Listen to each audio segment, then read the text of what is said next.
सभी छोटे बड़े श्रोताओं को सुनीता भटनागर का प्यार भरा नमस्कार। ऑडियो स्टोरीज के हमारे चैनल कहानी जगत में आप सभी का स्वागत है। हिंदी कहानियों की श्रृंखला में आइए आज सुनते हैं विवेक मिश्र जी द्वारा रचित कहानी तन मछली मन नीर। हवेली को फूलों से सजते हुए देखकर उसने चश्मा उतारा और उसे रुमाल से ऐसे पोंछने लगी मानो समय पर जमी धूल छुटा रही हो। आज वह फूलों से एक पुरानी हवेली सजवा रही थी। समय कितना बदल गया था, पर लगता था जैसे कल की ही बात है। इन पहाड़ों से सैकड़ों मील दूर देश के मध्य में उत्तर मैदानी क्षेत्र और विंध्य पर्वतीय श्रृंखला के बीच की धरती उसकी अपनी धरती थी। वहां की मिट्टी की अपनी ही सुगंध थी, जिसका ज्यादातर हिस्सा पठार और मैदान था। उसी धरती पर उसका अपना घर था, जहां एक हवेली आज से 40 साल पहले ऐसे ही लकदक सजाई गई थी। अब उसकी नजर धुंधला गई थी, पर वे दिन जस के तस उसकी स्मृति में रह आए थे। उसे आज भी याद था। नेक दस्तूर फेरने को या कहें कि शान शौकत दिखाने के लिए विदाई के समय बाकायदा डोली और 4 कहार बुलाए गए थे। दुल्हन के बैठते ही डोली हवेली के अहाते से बाहर निकल आई थी। दुल्हन की हिचकियां डोली के बाहर तक सुनाई दे रही थी। बाहर खड़ी औरतें विलाप करती चावल और पैसों से वारफेर और न्यौछावर कर रही थी। हवेली के बड़े फाटक तक पहुंचते पहुंचते डोली की चाल कुछ तिरछी हो चली थी। एक कहार के पांव में एक पुराना घाव था, जो अब नासूर बन गया था। वह लंगड़ा के चल रहा था, जिसकी वजह से दुल की चाल से बढ़ती डोली हिचकोले खाती एक और एक कर हुई जा रही थी। मुंशी रामदीन ने इसे फट दीना ताड़ लिया था और लंगड़ा के चल रहे कहार को लगभग दुत्कारते हुए डोली उठाने से मना कर दिया था। उन्होंने उसके सिर से वह साफा भी उतरवा लिया था, जो खास तौर से डोली उठाने आए कहारों के सिर पर बांधा गया था। कहार लंगड़ाता बिसूरता भीड़ में पीछे छूट गया था। उस कहार की जगह दूसरे के लगते समय डोली थोड़ी धीमी हुई थी। डोली के भीतर बैठी दुल्हन को भी यह एहसास हुआ था कि अब जिसने डोली को कंधा लगाया है वह मजबूत और लंबा है। अब डोली आगे की ओर झुककर नहीं चल रही थी। हवेली का फाटक पीछे छूट गया था। साथ ही रोती बिलखती औरतें, मखाने, बताशे और एक एक 2-2 रुपए के कलदार लुटाते आदमी, गेंदे की मालाएं तोड़कर पत्तियां फेंकते बच्चे, फाटक पर बजते ढोलों की आवाज और दरवाजे पर खड़े दुल्हन के पिता फतेह सिंह सहित सब कुछ पीछे छूट गया था। डोली लगभग 1 फर्लांग की दूरी तय करके ईंटों खंजड़ों वाली उबड़ खाबड़ गली से निकलकर चौड़ी सड़क पर आ गई थी, जहां सुर्ख गुलाब के फूलों से सजी सफेद मोटर गाड़ी खड़ी थी। डोली गाड़ी से 10 कदम की दूरी पर ही रख दी गई थी। गाड़ी के बाहर खड़ी महिलाओं ने आगे बढ़कर दुल्हन को घेर लिया था। दुल्हन ने डोली से निकलकर गाड़ी की ओर बढ़ते हुए घूंघट की ओर से देखा था कि चारों कहार पंक्तिबद्ध डोली और कार के बीच सिर झुकाए शायद बख्शीश की उम्मीद में खड़े थे। गाड़ी में बैठते हुए फिर दुल्हन की नजर उन कहारों पर पड़ी थी। डोली को लंगड़े कहार की जगह कंधा लगाने वाला आदमी अपने सख्त चेहरे के साथ तनकर खड़ा था। उसे देखकर दुल्हन को कार में बैठते हुए एक जोर की हिचकी आई थी। उसके बाद गाड़ी का दरवाजा बंद हो गया था। यह तो नाहर था, उसका दूल्हा, ये यहाँ कैसे? और डोली उठाता कहारों के साथ। अचानक ही उसका सिर घूमने लगा था। वह समझ नहीं पा रही थी कि उसके साथ ये क्या हो रहा है। अगर ये नाहर सिंह है तो इसे कोई पहचान क्यों नहीं रहा है? यह यहाँ कहारों की कतार में है, तो फिर वह कौन है जो सहरा बांधे, साफा पहने, घोड़ी पे चढ़ के आया था? घूंघट की ओट में मुंह छुपाए हुए किसके साथ उसकी भांवर पड़ गई, फेरे हो गए? किसने अपनी कटार की नोक पर सिंदूर रखकर उसकी मांग भर दी? किसके नाम की हल्दी चुटकी भर विदा के समय उसकी भाभी ने उसके गले, छाती और नाभि पर मल दी? किसके नाम पर वह रात भर मंडप के नीचे सिर झुकाए बैठी कलश, धरती, आसमान के तारे, अनंत में फैली दिशाएं पूजती रही? सब सोचते हुए उसका मुंह सूखने लगा था। तभी गाड़ी का दूसरी तरफ का गेट खुला और वही परछाई जो पिछले 20 घंटे से उसके साथ उसका दूल्हा बनकर सारी रस्में पूरी कर रही थी, उसके बगल में आकर बैठ गई। शेरवानी और साफा बदला हुआ था। कपड़ों से ताजे लगे इत्र की खुशबू आ रही थी। अब उसके चेहरे पर सेहरा नहीं था, वही कदकाठी, पर चेहरा बिल्कुल अलग। गोल लंबोतरा चेहरा, उठी हुई गाल की हड्डियां, लंबी नाक, पतली मूछें। दुल्हन कुछ कह पाती उससे पहले ही बगल में आकर बैठे सजे धजे युवक ने मुस्कुराते हुए कहा, सुवासिनी जी, हम कई घंटों से साथ साथ हैं। हमारी शादी हो चुकी है, पर 1 मिनट आपसे बात करने का समय नहीं मिला। उफ, ये रीति रिवाज, पूजा पाठ, शादी है या मजाक? क्या क्या नहीं होता। अब भी समझिए कि मेरे मना करने से ही हम बच गए। बच्चों के खेलों की तरह ये नेक खत्म ही नहीं हो रहे थे। खैर, आपको पता है, फिर भी मैं अपने मुंह से बता दूं, मैं हूं कुंवर नाहर सिंह, मकडोरी स्टेट से। राजपाट तो रहा नहीं, पर राजा और राजकुमार रह गए, और अब आप हुई हमारी बेगम, रानी साहिबा। ऐसा कह के वह जोर से हंसा। सुवासिनी को एक जोर का झटका लगा। गाड़ी अपनी जगह से आगे बढ़ गई। किसी ने उसके ऊपर नोटों की गड्डियां उड़ा दी, किसी ने हवा में फायर कर दिए। बच्चे उड़ते हुए नोटों को पकड़ने के लिए पीछे पीछे भागने लगे। गाड़ी से उड़ती हुई धूल पीछे छूटती चली गई।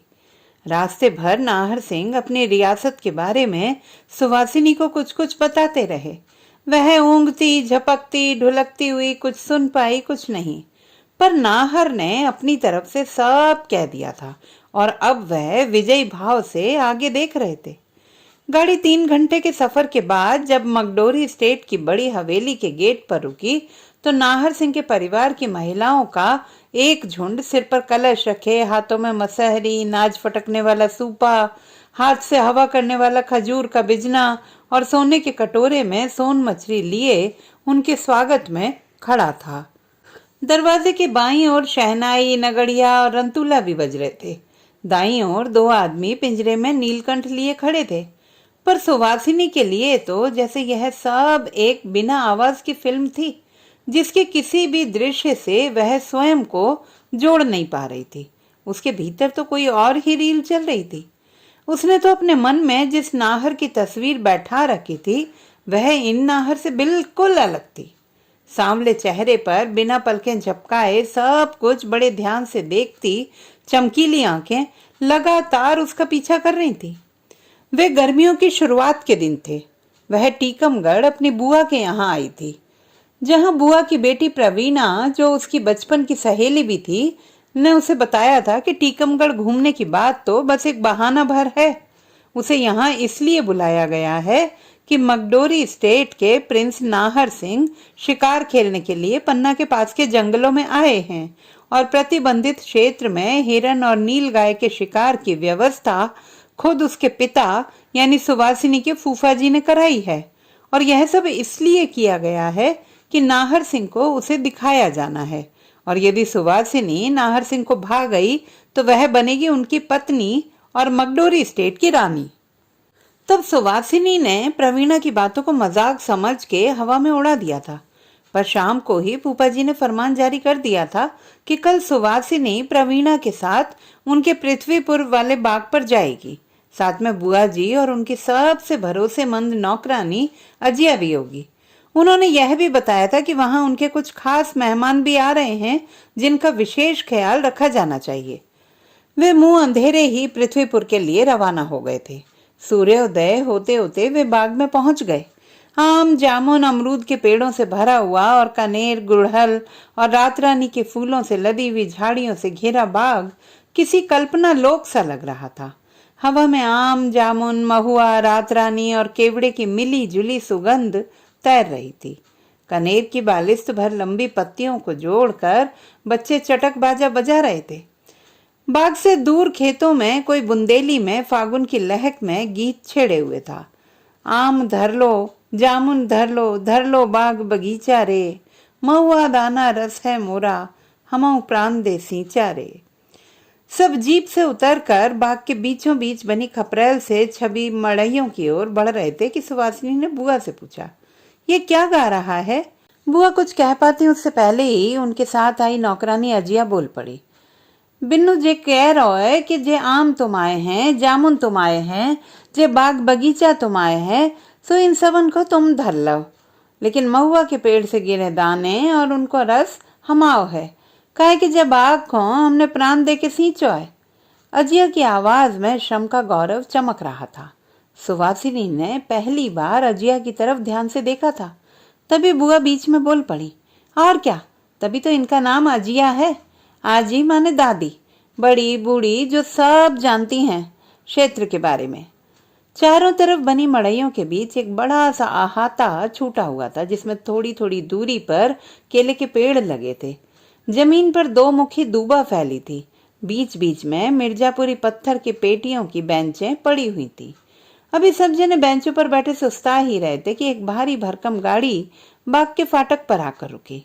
बाग का माली, ड्राइवर और बाग में ही रहने वाले परिवारों के दो एक बच्चे आगंतुकों के स्वागत के लिए बाहर की ओर भागे। गाड़ी का बाईं ओर का दरवाजा खुला और सांवले रंग का एक लंबा और मजबूत नौजवान गाड़ी से उतरा। वह अपना परिचय दे पाता कि उससे पहले ही ड्राइविंग सीट से गोल चेहरे वाला अपेक्षाकृत मोटा युवक उतरा और तपाक से बोला, ये नाहर हैं, नाहर सिंह, मकडोरी स्टेट से। अपना परिचय सुनकर युवक ने थोड़ी झेप के साथ सिर झुका लिया। उनका सामान तुरंत फुरत उन खपरेल से छवि मड़इयों में जमा दिया गया, जो भीतर से किसी होटल के कमरे की तरह सजी हुई थी। जब बुआ जी ने उन मड़इयों में जाकर मेहमानों से भेंट की तो सुवासिनी और प्रवीणा ने केलों के पेड़ों की ओर से उन्हें देखा था। प्रवीणा ने मुस्कुराते हुए कहा, इतना शर्मीला राजकुमार तो मैंने पहली बार देखा है। इस पर सुवासिनी ने कुछ कहा नहीं, पर उसे कहीं ऐसा लगा जैसे वह उस आगंतुक की सहजता से बंध रही है। यहाँ आने से पहले उसने क्या नहीं सोचा था। उसने तो वे बहाने तक सोच लिए थे जिनके सहारे उसे इस रिश्ते के लिए मना करना था, पर अब उसे उनमें से कोई बहाना याद नहीं आ रहा था। मेहमानों को दोपहर का खाना खिलाकर बुआ जी निश्चिंत होकर सो गई थी। प्रवीणा बाग में मटर गश्ती कर रही थी। अजिया चाकरों के साथ शाम की चाय और रात के खाने के बंदोबस्त में लग गई थी। पर इस बीच सुवासिनी अनमयस्क हो उठी थी। उसके मन की मेड़ पर एक चिड़ैया आन बैठी थी, जो लाख जतन करने पर भी उड़ नहीं रही थी। दूर से उड़ के आई एक पड़कुलिया आराम कर रहे मेहमानों की मड़ैया के छप्पर पर आ बैठी थी। सुवासिनी को बिना वजह ही उससे ईर्ष्या हो रही थी। तभी मड़ैया के दरवाजे खट से खुल गए थे और उनके खुलने से अनायास प्रकट हुई आंखों ने सुवासिनी को दरवाजे की ओर देखते हुए देख लिया था। वह जिसका परिचय नाहर सिंह कहकर कराया गया था ने सुवासिनी को देखकर कुछ कहने की कोशिश की थी, पर सुवासिनी ने उसे जानबूझकर अनसुना कर दिया था।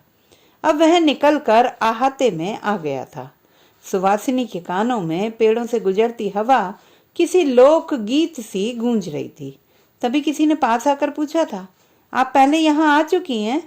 सुवासिनी ने देखा यह वही था जो अब अहाते को पार करके केले के पत्तों के बीच से होता हुआ सुवासिनी के पास आकर खड़ा हो गया था। सुवासिनी ने उत्तर में केवल न में सिर हिला दिया था। उसने फिर अपनी गहरी आवाज में कहा, बहुत अच्छी जगह है। सुवासिनी को अचानक जैसे अपने आसपास एक थरथराहट महसूस हो रही थी, जिसने उसके चारों ओर बनी किसी अदृश्य दीवार को गिरा दिया। अपने को रोकने की कोशिश करते हुए भी वह कुछ बोल पड़ी थी। उसे लगा था जैसे वह बोल नहीं रही है, परत दर परत खुल रही है, गा रही है, चहक रही है, और दो बड़ी साफ और निश्चल आंखें उसे इस तरह खुलते हुए खिलते हुए देख रही हैं, सुन रही हैं। सुवासिनी खुद नहीं जानती थी कि इतनी सारी बातों का सोता उसके भीतर कहाँ से फूट पड़ा। उसके आसपास कितने ही जड़ पदार्थ चेतन हो गए थे।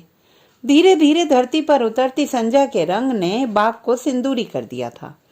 उस रंग की हल्की सी पुट सुवासिनी के गालों पर भी थी। वह कुछ कहते कहते हंस दी थी। जिस बात पर वह हंसी थी वह अब कहीं नहीं थी, पर वह हंसे जा रही थी। वह इस बात से भी बिल्कुल बेखबर थी कि प्रवीणा उसके पास आकर खड़ी हो गई थी। वह हंसे जा रही थी। उसे याद नहीं था कि वह पिछली बार कब इतनी देर तक इतना खुल के हंसी थी।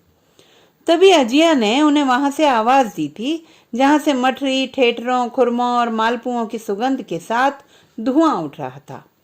शाम की चाय की तैयारियां पूरी हो गई थी। उसके बाद तो जैसे पड़कुलिया तेजी से समय के दाने चुगने लगी। सांझ भी अपनी सिंदूरी आभा समेट कर चली गई और चाय पीते पिलाते बाग में धीरे धीरे चांदनी उतरने लगी। अब तक सब आपस में घुल मिल गए थे। सुवासिनी नाहर की पेड़ पौधों की जानकारी देखकर आश्चर्य कर रही थी। वह वहां लगे हर पेड़ को उनके स्थानीय नाम से जानता था। हर पेड़ के गुण दोष भी उसे मुंह जबानी याद थे। सुवासिनी उसे देखकर सोच रही थी, इतना अच्छा भी कोई होता है क्या? उस रात कोई लगातार सुवासिनी की नींद पर पहरा देता रहा था। सुबह प्रवीणा ने आकर ठिनकते हुए कहा था, ये क्या बात हुई? पाहुने तो बिना मिले ही चले गए। उसकी बात सुनकर सुवासिनी बिना कुछ कहे ही अपने कपड़े तहाने लगी थी।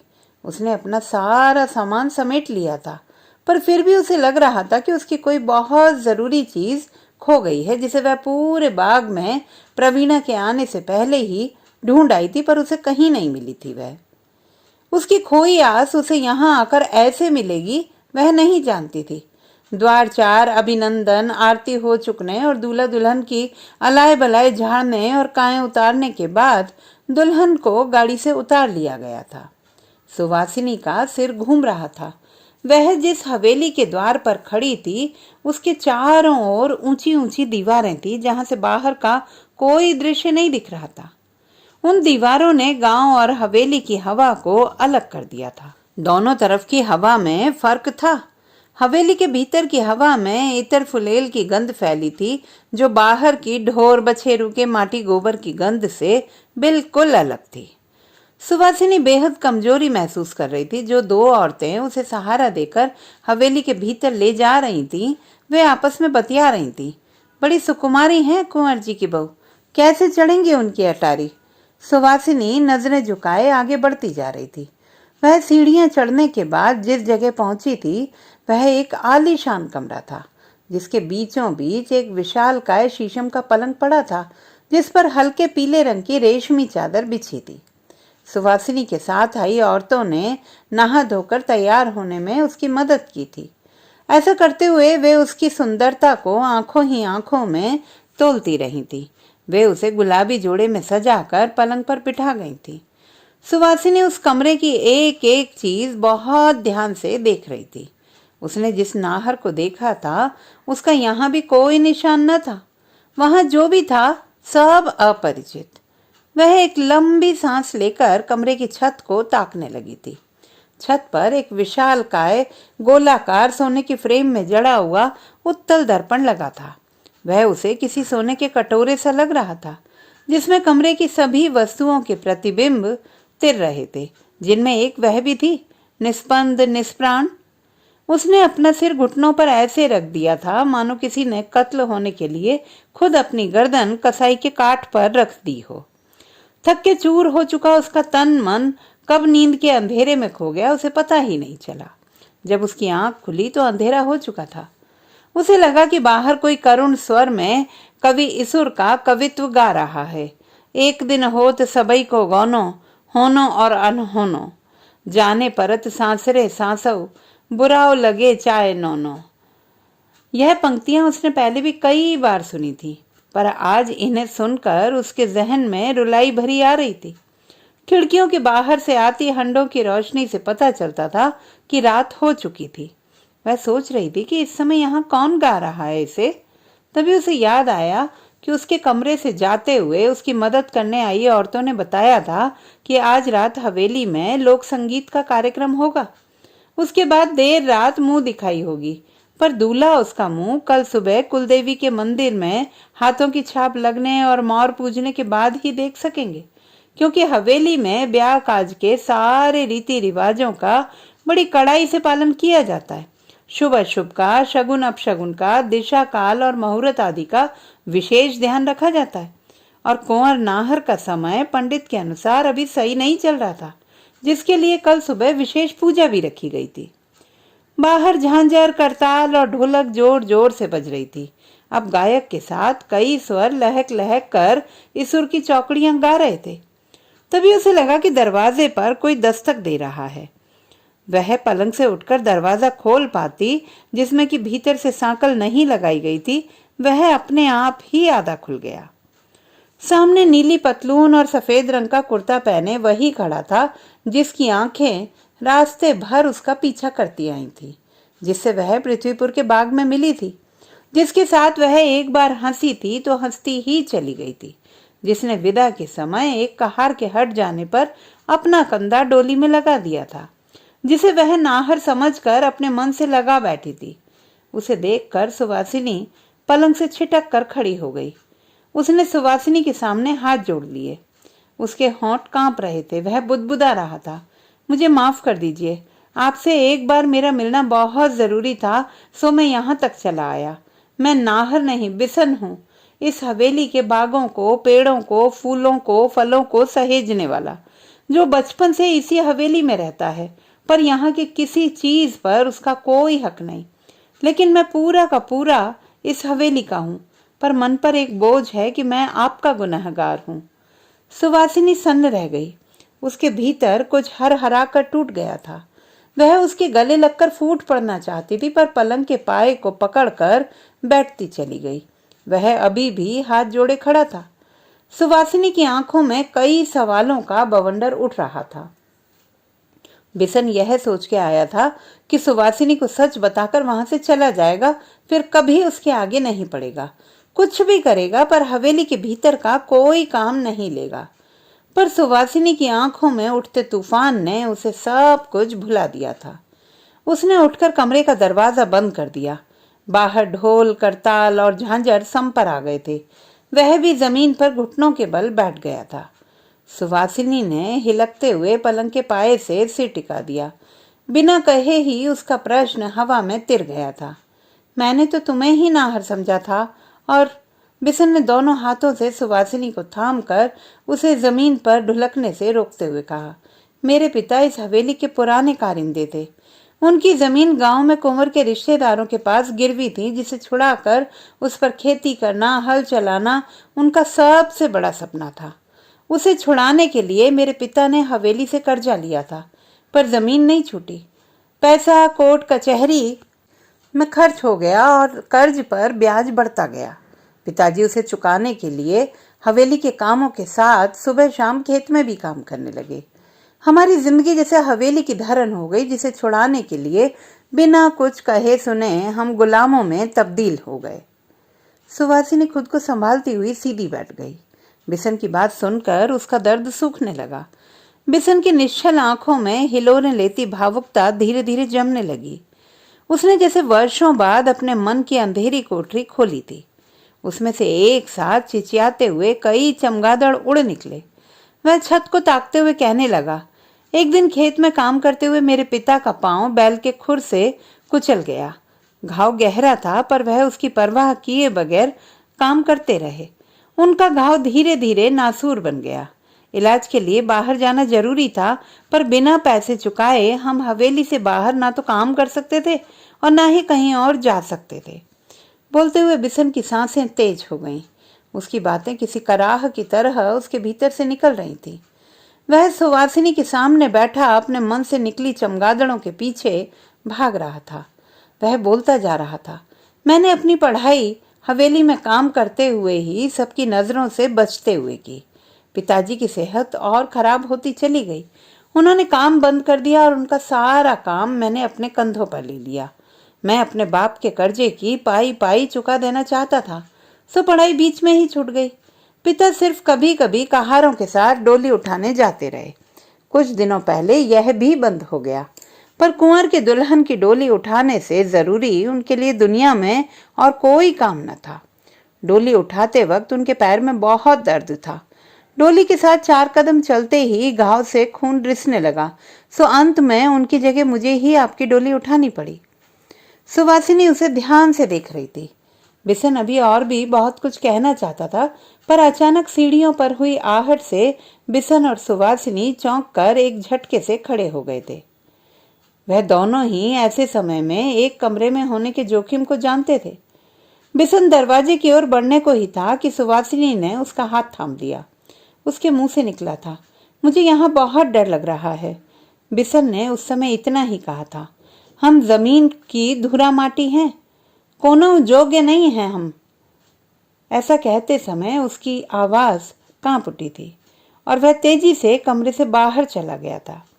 सुवासिनी अभी अपने आप को संभाल भी नहीं पाई थी कि कुंवर नाहर की माँ 4-6 औरतों के साथ कमरे में आ गई थी। मुहूर्त के अनुसार उसके मुंह दिखाई का समय हो गया था। अभी तक खिड़कियों के बाहर से छनकर आते प्रकाश की मध्यम रोशनी में उदास कमरा अचानक कई बल्बों की रोशनी से जगमगा गया था। उसे पलंग पर बिठाकर सभी ने घेर लिया था। वे सब अपने अज्ञान में प्रसन्न, लोक लाज, रीति रिवाज की बेड़ियों में बंधी, कीमती कपड़ों गहनों के नीचे अपने अपने दुख दर्द छुपाए, कांच के टूटकर बिखरने जैसी खनकती आवाज में हंसती हुई औरतें थीं। वे मन ही मन सुवासिनी को बहुत भाग्यशाली समझ रही थी और उससे ईर्ष्या भी कर रही थी, जो रह रह कर उनकी तंज भरी बातों में छलक रही थी। सुवासिनी को सबसे पहले उस सोने के कटोरे में भरे पानी में अपना मुंह देखना था, जिसमें सोन मछली सुबह से पड़ी झटपटा रही थी। दुल्हन का अपने चेहरे की छाया में सोन मछली को देखना एक अच्छा शगुन माना जाता था। यह शायद उसे इस बहाने से उस कटोरे में उसके भविष्य की छाया दिखाकर कहा जाता था कि अब वह सोने की दीवारों में कैद है, पर यह सब बातें वहां उपस्थित औरतों के लिए कोई मायने नहीं रखती थी। वे ये सब पूरे मनोयोग से करती थी, क्योंकि ये सब सदियों से होता आया था। सुवासिनी ने कांपते हाथों से कटोरा थाम लिया था। उसमें पड़ी मछली निढाल थी, वह हिलडुल नहीं रही थी। अभी सुवासिनी अपना चेहरा कटोरे में देखने को झुकी ही थी कि खटाक से कमरे का दरवाजा खुल गया। नशे में धुत कुंवर नाहर सिंह अचानक कमरे में आ गए थे। सुवासिनी के हाथ से कटोरा छूट गया था। सोन मछली छिटक कर फर्श पर गिर गई थी। पहले से अधमरी मछली 2-1 बार तड़प कर शांत हो गई थी। नाहर सुवासिनी को घूर रहे थे। नाहर की माँ आंखें फाड़े मछली को देख रही थी। घोर अनर्थ हो गया था। वह नाहर को कुछ बताना, कुछ समझाना चाहती थी, पर जिस मुद्रा में वह वहां उपस्थित हुए थे, उसमें हवेली की औरतें मर्दों का रास्ता काट नहीं सकती थी, जैसे हवेली का कोई अलिखित नियम था। ऐसे में वे उनसे कोई सवाल नहीं पूछ सकती थी। इसलिए माँ के साथ बाकी औरतें भी धीरे धीरे सरकती हुई कमरे से बाहर निकल गई थी। जाते हुए उन्होंने दरवाजा भीड़ दिया था। कुंवर नाहर के लंबी नाक के नीचे पतली मूछें टेढ़ी होकर उनके चेहरे को विकृत कर रही थी। इस समय सुवासिनी भी उनके लिए कमरे में उपस्थित उनके ऐशो आराम के अन्य सामान की तरह ही थी, जिसे वह जैसे चाहे बरत सकते थे। कमरे की छत पर लगे सोने की फ्रेम वाले उत्तल दर्पण में पलंग का प्रतिबिंब कांपने लगा था। हवेली के अहाते में अभी भी कोई गीत की तान छेड़े हुए था। सुवासिनी का शरीर अचानक हुए हमले से काठ की तरह अकड़ गया था। नाहर ने उसके रूप को रौंदना शुरू कर दिया था। यह समय उसकी देह से परे कहीं एक ऐसा छेद किए जा रहा था जिसका शायद उसे जीवन में भर पाना मुश्किल था। पीड़ा से निकलती चीखें भी गीत की तान और ढोल की थापों से सुर मिला रही थी। उस पर होती चोटें उसकी देह को छेद कर पार निकल रही थी। देह एक शिकंजे में कसी हुई लहूलुहान हो रही थी। पलंग पर बिछी पीली चादर खून से सन गई थी। न जाने उसे ऐसा क्यों लग रहा था कि गीत गाने वाली जो आवाज उसके कानों से टकरा रही है, वह बिसन की है, जो उसकी देह पर होते आघातों से लगातार टकराती उसके दर्द से, उसकी हूक से जुड़ के गा रही थी। वह राजसी ठाट बाट से चौंधियाता कमरा किसी अंधेरी सुरंग में तब्दील हो गया था। गीत अंधेरे से लड़ता हुआ उस सुरंग तक पहुंच रहा था। सोनो ना ही खै है, चांदी ना ही खै है, पानी की मछली पानी में रहे हैं। सोन मछली हो चाहे, जौन मछली हो चाहे, सोने के कटोरा में मर मर जाए हैं। धीरे धीरे कमरे के बाहर से आता स्वर दूर होता हुआ अंधेरे में डूब गया था। दर्पण में कांपता बिंब थिर हो गया था। कमरे के फर्श पर पड़ी मछली अब तक सूख कर सख्त हो गई थी। सुबह होते होते सुवासिनी की देह बुखार से तपने लगी थी। उसी समय नाहर की माँ ने टीकमगढ़ सुवासिनी की बुआ के घर यह खबर भेज दी थी। सुबह होने वाले पूजा पाठ में नाहर ने शामिल होने से मना कर दिया था, पर सुवासिनी को ऐसी हालत में भी नाहर की माँ और बिरादरी की तमाम औरतों के साथ कुआं, बावड़ी, नहर, तालाब, मंदिर सब जगह माथा टेकते हुए घूमना पड़ा था। सबसे आखिर में उन्होंने जिस बावड़ी पर माथा टेका था उसके बारे में औरतें आपस में बातें कर रही थीं कि इस हरे पानी की बावड़ी जो कि 5 हाथी डुब्बा गहरी है, में कछुए, घड़ियाल और बड़ी बड़ी मछलियां रहती हैं। इसमें ज्यादा गहरे जाने पर कछुए टांग पकड़कर खींच लेते हैं। इसी बावड़ी के दूसरे छोर पर बैठा कोई गा रहा था। सुवासिनी ने उस आवाज को पहचान लिया था। यह वही आवाज थी जो कल रात उसके दर्द की थाप पर तड़प कर गा रही थी। सुवासिनी ने नजर उठाकर देखा तो सचमुच बिसन ही था। वह एक गीत की तान लिए आसमान में उड़ते किसी अदृश्य परिंदे से लेकर जमीन तक एक लकीर खींचने की कोशिश कर रहा था। उसे देखते ही सुवासिनी का सब्र जवाब दे गया था। उसकी छाती से पीर का फव्वारा फूट पड़ा था। वह वहीं उल्टियां करती हुई गश खाकर गिर पड़ी थी। जब उसे होश आया तो वह वापस हवेली के उसी कमरे में थी जिसकी छत पर गोल दर्पण लगा था। सोने सा चमकता सुवासिनी का चेहरा हल्दी सा पीला पड़ गया था। उसके सामने उसकी बुआ के घर टीकमगढ़ से आई उसकी सबसे भरोसे की नौकरानी अजिया खड़ी थी। वह उठकर अजिया के गले लगकर जी भर के रोना चाहती थी, पर वह हिल भी ना सकी। उसकी देह दर्द से पक गई थी। अजिया ने सहारा देकर उसे पलंग पर बैठा दिया। उसकी आंखों से पानी बह रहा था। तभी अजिया ने उसे एक कागज थमा दिया और अपनी अनुभवी आंखों के इशारे से आश्वस्त करते हुए कहा, मैं जान गई तुम्हारा दुख जो बिसन ने दई। सुवासिनी जी, कल रात की सारी बात मुझे हवेली की नौकरानी से पता चल गई है। उसके बाद लगातार कुछ है जो मेरे मन में उबल रहा है, भीतर एक आग सी जल रही है। कल रात मुझे अपनी बात अधूरी छोड़कर ही आना पड़ा। मैं आपको बताना चाहता था कि उस दिन पृथ्वी पर में जब कुंवर के दोस्त ने मेरा परिचय नाहर सिंह कह के कराया, तभी मुझे समझ आया कि मुझे यहाँ किस लिए भेजा गया है। कुंवर अपने विदेशी दोस्तों के साथ हिरन के शिकार पर थे। उन्होंने बस इतना ही कहा था कि तुम ये कपड़े पहनो और इनके साथ पृथ्वीपुर चले जाओ। ऐसी कितनी ही बातें हैं जिन्हें हवेली कह के भूल जाती है, पर बातें कहीं ना कहीं रह जाती हैं। उन बातों का हिसाब हम सबको चुकाना पड़ता है। मैं एक मजदूर का, एक किसान का बेटा हूँ। मैंने कभी आसमान के सपने नहीं पाले, पर मैं भी सुनता, सोचता, समझता हूँ। मैं आपका गुनहगार हूँ। उस रोज ही पृथ्वीपुर के बाग में मैं आपको सब कुछ बता देना चाहता था, पर कुंवर के मित्र ने इसे भांप लिया था और सुबह बिना किसी से मिले दरबान को बताकर हमें वहां से उसके साथ निकल जाना पड़ा। मैंने अभी तक का अपना पूरा जीवन एक ऐसे कर्ज को उतारने में लगाया है जो मैंने नहीं लिया था, पर मैं आपका कर्जदार हूँ। आप जो कहें सो मैं करने को हाजिर हूँ। सुवासिनी फफक पड़ी थी। अब क्या हो सकता है? अजिया ने ढाढ़स बंधाते हुए कहा, बेहोशी के हाल में बोई बिसन आए तुम्हें हवेली तक छोड़ के गए हो। मैं तुम्हें देखते ही जान गई थी कि मोई बिन्नू के संग अन्याय भयो है। जे बात हमें पहले वो पता चल जाती जो तुम्हारी गुइया प्रवीणा बहनी तुम्हारे ब्याह में आई होती। कैसा समय है कि बाप मताई जिन मौड़ियन को भूलन सो पालत, उन्हीं के लाने ब्याह के बाद उनके द्वारे बंद हो जात, पर लुगैयन के लाने जा दुनिया में बस जेई 2 द्वारे नहीं बने। तुम तनिक हिम्मत रखो। अजिया की बात ने सुवासिनी के मन की अंधेरी कोठरी में एक दिया जला दिया था। अजिया ने सुवासिनी को कोई देसी दवाई दी और उसे आराम करने के लिए कहकर वहां से चली गई। बाहर निकलते ही उसने घोषणा कर दी थी कि दुल्हन को माता निकली हैं, इसी कारण उन्हें इतना तेज बुखार है। उनसे बिना पूछे कोई उनसे नहीं मिलेगा, नहीं तो उसे भी माता के कोप का भाजन बनना पड़ेगा। ब्याह शादी के रस्म रिवाज के ठीक से पालन न होने के कारण देवी रुष्ट हुई हैं। अब माता के सिराने तक, बिन्नू के बुखार उतरने तक सुवासिनी का सारा काम वही करेगी। उसे रोज सूर्योदय से पहले उसके लिए कुछ जड़ियां बाग से ताजा तोड़ कर लानी होंगी। 2-3 दिन के आराम के बाद सुवासिनी के शरीर में थोड़ी शक्ति का संचार हुआ था, पर उसकी आंखों में नींद अभी भी जम नहीं पा रही थी। अक्सर रात को तीसरे पहर उसकी नींद उचट जाती और वह कमरे की खिड़की पर जा खड़ी होती। वह उसी ओर देखती रहती जहां बागों के बीच एक मड़ैया के बाहर रात भर एक दिया टिमटिमाता रहता। सुवासिनी की तबीयत थोड़ी सी सुधरने लगी थी, जिससे हवेली का माहौल भी बदलने लगा था। 1-2 खास नौकर चाकर उसके कमरे में जाने लगे थे।